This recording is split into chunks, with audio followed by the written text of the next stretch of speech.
समय बच्चा जन्म लेता है और 2 साल तक का पीरियड सबसे क्रूशियल पीरियड रहता है बच्चे की ब्रेन और बॉडी डेवलपमेंट के लिए। अगर वहाँ पर कोई भी इश्यूज हैं तो लेटर ऑन लाइफ में बच्चे की परफॉर्मेंस में, रीडिंग, लर्निंग, राइटिंग, डेवलपमेंट में इश्यूज आएंगे। अब वो कौन कौन से अर्ली साइंस हैं? अर्ली साइंस जो आप पहले साल के अंदर, मतलब जब बच्चा 5-6 महीने का है, साल का है, तब वो कौन कौन से साइन हैं जो नोटिस करेंगे आप, जिससे आप आइडिया लगा सकते हैं कहीं बच्चे को कोई इश्यूज तो नहीं है।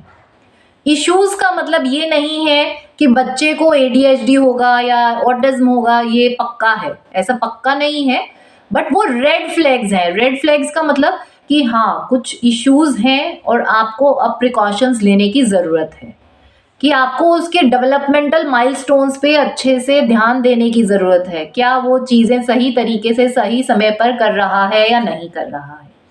अगर वहाँ पर गड़बड़ है तो तुरंत एक डेवलपमेंटल पीडियाट्रिस्ट के पास जाकर आप चेक कराएं, ताकि वो प्रॉब्लम बढ़ ना जाए।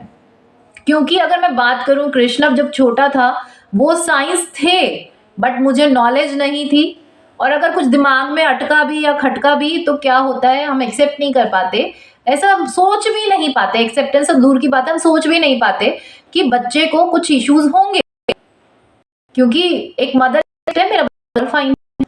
लेकिन मेरे घर में ज्वाइंट सेटअप है, 2-3 बच्चे और थे, मुझे लगता था कि कृष्णव इज डिफरेंट, बट फिर ऐसा लगता है हर बच्चा अलग होता है, हर बच्चे के इश्यूज अलग होते हैं।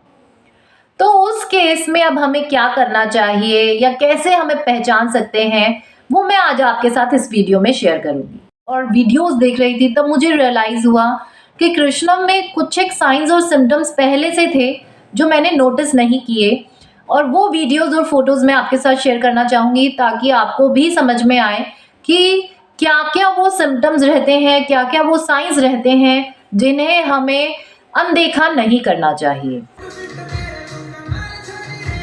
इसमें कृष्णव 11 मंथ का है। अगर मैं बात करूं, इसमें आई कांटेक्ट नहीं है कृष्णव का, एक सोशल स्माइल नहीं है, क्योंकि हम लोग सभी एंजॉय कर रहे हैं उसके डांस को, but he is not giving social smile, और एक प्रॉपर आई कांटेक्ट किसी को भी नहीं दे रहा है।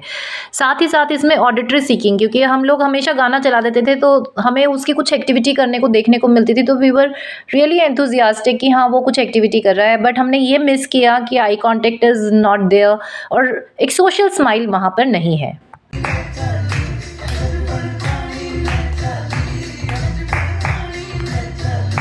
जब भी इस तरह से हम बच्चे को हवा में उछालते हैं तो बच्चा बहुत एंजॉय करता है, बच्चा अच्छे से आई कांटेक्ट देता है, because at the age of 11 month बच्चे का आई कांटेक्ट प्रॉपर हो चुका होता है, गिगलिंग करता है, बट कृष्णव का सोशल एंगेजमेंट कंपोनेंट इसमें निल रहता, आई कांटेक्ट नहीं रहता। नेक्स्ट साइन, कृष्णव क्रॉलिंग सही तरीके से नहीं करता था, वो एक ही नीज अपना जो है फ्लोर पे रखता था, दूसरा नीज हवा में रख के क्रॉल करता था, जिसकी वजह से भी डेवलपमेंटल डिलेज आते हैं। तो ये बात मुझे पहले नहीं पता थी। अगर प्रॉपर क्रॉलिंग बच्चा नहीं कर रहा है तो रिफ्लेक्स जो हैं वो रिटेन रह जाते हैं और डेवलपमेंट में इश्यूज़ आते हैं। बच्चा अपने सेंसरी इश्यूज़ में लॉस्ट रहता है, जिस पर रिस्पॉन्ड टू नेम नहीं रहता। अब मैं कृष्णव को आवाज़ें लगा रही हूँ, उसको नहीं सुन रहा, साथ ही साथ रिपीटेटिव बिहेवियर रहता है। अब कृष्णव को पॉट से बहुत फैसिनेशन थी, कोई भी चीज़ हैंड में होना और उसने बाथरूम में जाकर पॉट में डाल देना। तो हमारा तो सैनिटरी एंड प्लाईवुड का जो शोरूम है, this is a display pot, but still जहाँ पर भी जाएगा वो पॉट से ही एंगेज रहेगा। हेयर कटिंग में बहुत ज़्यादा इशू होना, ये तो बहुत छोटा है, बड़े की मेरे पास फ़ोटोज़ या वीडियोज़ नहीं है उस टाइम की, बट अगर उसकी हेयर कटिंग करानी होती थी 2 लोग उसको पकड़ते और तब जाके हम उसका सिर्फ मुंडन करते, हेयर कट मैं करवा ही नहीं पाई। और ऐसा 3 इयर्स की एज तक कृष्णव के साथ रहा। दिस इज़ आराध्या, आप देखेंगे उसको हाइट पे जब लटकाया तो वो कितना एंजॉय कर रही है, बिकॉज एवरीवन इज़ वॉचिंग, और बड़ा अच्छे से रिस्पॉन्स देना, लोगों को एंगेज करना अपनी तरफ, ऐसा नॉर्मल बच्चों के साथ होता है। बट कृष्णव के केस में आप देखेंगे नो सोशल स्माइल, उसको है ही नहीं कि उसको अटेंशन गेन करना है जो उसके आसपास के लोग हैं, और ना ही वो उस चीज़ को एंजॉय कर रहा है। तो सोशल क्यूज़ नहीं है, सोशल स्किल्स नहीं है, जेस्चर्स नहीं है, और फेशियल एक्सप्रेशन की अंडरस्टैंडिंग भी मिसिंग है।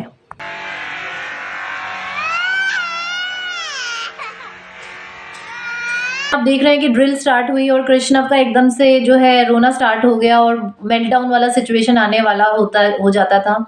तो ऑडिटरी सीकिंग भी था उसको, बिकॉज ही लव्स म्यूजिक, क्योंकि अगर मैं बात करूं, he was the most active जब भी म्यूजिक चलता था।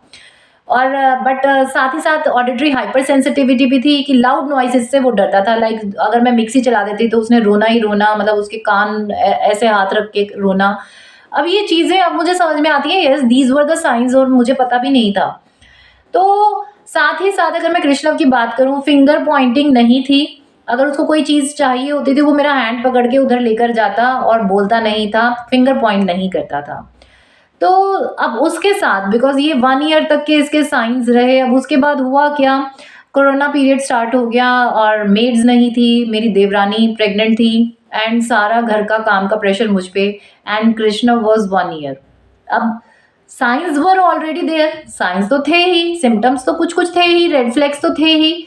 नाउ व्हाट हैपेंड, तब तक फिर भी ठीक था, रीजन बीइंग कुछ तो कर रहा था तो मुझे इतना खटका नहीं। अब उसके बाद क्या हुआ, आई एक्सपोज्ड हिम टू स्क्रीन। अब कोरोना पीरियड, देवरानी प्रेग्नेंट है, सारा घर का काम मुझ पे है, तो अब एक ही रिसोर्ट बच गया मेरे पास, भैया इसको स्क्रीन दे दो, टीवी दिखाओ और मैं सारा घर का काम करूंगी, झाड़ू पोछा बर्तन कपड़े खाना। और सुबह लगती थी, दिन के 2-2 बज जाते, अब 2 बज गए, भैया उसको खाना खिलाओ, अब टीवी देख और मैं रेस्ट करूं, क्योंकि मैं उसको एंगेज करने की हालत में ही नहीं होती थी। तो दैट वाज द टाइम जहां पर स्क्रीन ने सिम्टम्स को एग्रीवेट कर दिया। मैं ये नहीं कहूंगी कि स्क्रीन की वजह से उसको ऑटिज्म हुआ, बिकॉज साइंस वहां थे जो एग्रीवेट हुए, जो बढ़े किसकी वजह से, स्क्रीन एक्सपोजर की वजह से। तो by the age of 2 I was like, यार 2 साल का हो गया है, कुछ बोलता नहीं, 2 साल का हो गया है, कुछ सुनता ही नहीं, 2 साल का हो गया है, इसको कुछ पता ही नहीं, माँ कौन है बाप कौन है, कैसे करना है, बोलों की चिल्लाता रहता है, इधर भागता है उधर भागता है। तो 2 साल की एज में आई वाज लाइक, जब थोड़ा कोरोना से भी हम लोग बाहर निकले, बट एक घर में वही हो जाता है, बच्चे और भी हैं, 2 साल का बच्चा तो पता नहीं क्या क्या कर देता है, अब ये कुछ करता ही नहीं। Then I got really tensed कि इसको कुछ इशू है। अब घर वाले मानने को तैयार नहीं, घर वाले कह रहे हैं कि भैया कोई बात नहीं, बच्चे तो होते हैं 5-5 साल का होके बोलते हैं, ये तो अभी 2 साल का ही है। मैंने बोला बोलता नहीं, अगर सिर्फ बोलने का इशू होता तो मुझे प्रॉब्लम नहीं थी, मैं इतना बॉदर ना करती, बट इसको तो कुछ पता ही नहीं है, ये कुछ समझता ही नहीं है, ये कुछ करता ही नहीं है, उधर कहूँ उधर देख उधर नहीं देखता, माँ को माँ नहीं समझता, बाप को बाप नहीं समझता, भाई इसमें इश्यूज हैं। एंड मैंने जब इसका सेकेंड बर्थडे था तब बोलना शुरू किया था घर में, at the age of 3 months मुझे लगे, घर वालों को नहीं, मेरे हस्बैंड को कन्विंस करने में, मेरे इन लॉज तो फिर भी कन्विंस नहीं थे, सिर्फ हस्बैंड को कन्विंस करने में मुझे 3 मंथ्स लग गए कि मैं रात रात को उठ के डिप्रेशन हो जाता मुझे, मैंने लगा यार मेरा बच्चा कुछ करता नहीं है, मुझे तो है प्रॉब्लम भाई, कुछ है। अभी बोले तुम्हारा मन का वहम है। मैंने अब एक दिन तो हमारी बहुत, I literally cried for an hour, मैं 1 घंटा रोई हूँ रॉबिन जैन के आगे, और मैंने बोला यार आपको लगता है इसमें प्रॉब्लम नहीं है, इट्स ओके, लेकिन चेकअप कराने में कोई इशू नहीं है, मेरे दिमाग की शांति के लिए करवा दो, वरना मैं ही टेंशन में, मुझे ही कुछ हो जाएगा उसकी। अब रात को हमारा, मैं कॉन्टिन्यूसली रोए जा रही हूँ एंड देन जैन साहब ने बोला चलो ठीक है, तुम मत ऐसे करो, पता चला तुम ही बीमार हो गए। मैंने बोला वही मैं कह रही हूँ, मुझे इतनी टेंशन हो रही है इसकी कि सोच सोच के मैं ही बीमार हो जाऊंगी, ये चाहे ठीक हो जाए, फिर मुझे कोई बीमारी लग गई फिर। तब जाके मेरे हस्बैंड ने कहा ठीक है, घर वालों के आगे स्टैंड लिया एंड हम लोगों ने उसका चेकअप कराया। तो मुझे उसका चेकअप कराने के लिए 3 महीने का स्ट्रगल करना पड़ा था। आई वॉन्ट से मेरे लिए ये पीस ऑफ केक जर्नी रही है, मेरे लिए भी बहुत टफ रही है, बट सही कैसे रही, बिकॉज मैं सही डायरेक्शन में और सही तरीके से काम कर पाई।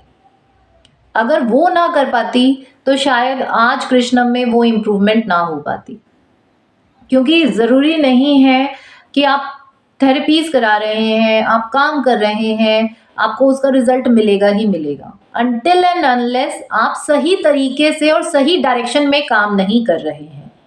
आप जब सही तरीके से काम करेंगे तो रिजल्ट्स ज़रूर मिलेंगे। तो ये कुछ एक साइंस हैं जो कृष्णा में प्रेजेंट थे, स्क्रीन ने उनको बढ़ा दिया। अब थेरेपी क्योंकि हम लोगों ने जल्दी टाइमली स्टार्ट कर दी एट द एज ऑफ 2.3, तो कृष्णा में रिकवरी भी जल्दी आई, क्योंकि हम लोग बोलते हैं early intervention is the best. Thing. But अगर मैं बात करूं बाद में भी इम्प्रूवमेंट पॉसिबल है, ऐसा नहीं है नहीं पॉसिबल, बट मेहनत ज़्यादा लगती है, एफर्ट्स ज़्यादा लगते हैं। तो आई होप इस वीडियो से आपको ये क्लैरिटी रही होगी, जो जिनके बच्चे छोटे हैं या जिनके पास अभी भी गोल्डन पीरियड है, वो अंडरस्टैंड कर पाए कि अगर ये रेड फ्लैग्स बच्चे में है तो प्लीज़ कॉशन ले। कॉशंस कैसे लेने हैं कि बच्चे का स्क्रीन टाइम निल होना चाहिए। देखिए इतना छोटा बच्चे को स्क्रीन की रिक्वायरमेंट नहीं है, they need movement, they are made for movement. आप उनको एक्सपोजर दीजिए। तो स्क्रीन बिगनो, ठीक है, उनके खाने पीने की हैबिट्स को आप सही रखिए एंड द मोस्ट इम्पॉर्टेंट उनको एंगेज करके रखिए, उनकी एज अप्रोप्रिएट एक्टिविटीज में एंगेज करके रखिए, उनको पार्क में लेके जाइए, सोशल सेटिंग्स में लेके जाइए और उनके साथ घर पे खूब सारा फ्री प्ले कीजिए। एंड अगर आपको लगता है यस फिर भी सिम्टम्स हैं, कुछ एक डाउट्स हैं, तो मैंने एक ऑलरेडी वीडियो बनाया हुआ है जिसमें आप 2 साल से छोटे बच्चों को कैसे एंगेज कर सकते हैं घर पे ताकि उनके ये इश्यूज ना आए। वो वीडियो का लिंक मैं डिस्क्रिप्शन बॉक्स में डाल दूंगी। आप वो एक्टिविटीज, वो play activities, those are play activities, उस टाइप की एक्टिविटीज आप घर पे कीजिए एंड बच्चों का mental and physical growth track पे रहेगा। और अगर फिर भी इश्यूज बहुत ज़्यादा लगते हैं आपको तो आप एक डेवलपमेंटल पीडियाट्रिक्स से चेक कराइए। And the most important thing, अगर उसके बाद भी इश्यूज आपको लग रहे हैं तो रिटेन्ड प्रिमिटिव रिफ्लेक्सेस के लिए आप चेक कीजिए। प्रिमिटिव रिफ्लेक्सेस इनवॉल्यूमेंट्री मूवमेंट्स होती हैं जो बर्थ पे होती हैं, by the age of 1 year वो इंटीग्रेट हो जाने चाहिए, वो चले जाने चाहिए। अगर बॉडी में रह जाते हैं तो इश्यूज आते हैं, तो सबसे पहले उसके लिए चेक करिए। If you find this video useful and beneficial, please I always need your support in the form of like, share, comment and subscribe. Thank you so much.